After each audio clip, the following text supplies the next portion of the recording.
हाय दोस्त, नमस्ते, प्रणाम। मैं हूँ संगीता प्रजापति। आज मैं शिव का गाना सुनाऊंगी, कैसा लगेगा आप लोग बताइएगा। डमरू बजावे टोला टोला, शिव शंकर भोला। डमरू बजावे टोला टोला, शिव शंकर भोला। पेड़ा मिठाई शिव के मन ही न भावे, पेड़ा मिठाई शिव के मन ही न भावे। भंगिया के गोला कैसन होला, शिव शंकर भोला। भंगिया के गोला कैसन होला, शिव शंकर भोला।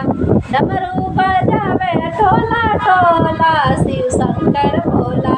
डमरू बजावे टोला टोला, शिव शंकर भोला।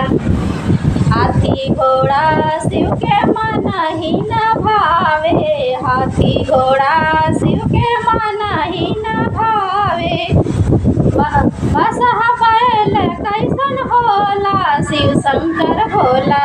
बसहा बैल कैसन होला, शिव शंकर भोला। डमरू बजावे टोला टोला, शिव शंकर भोला। डमरू बजावे टोला टोला, शिव शंकर भोला।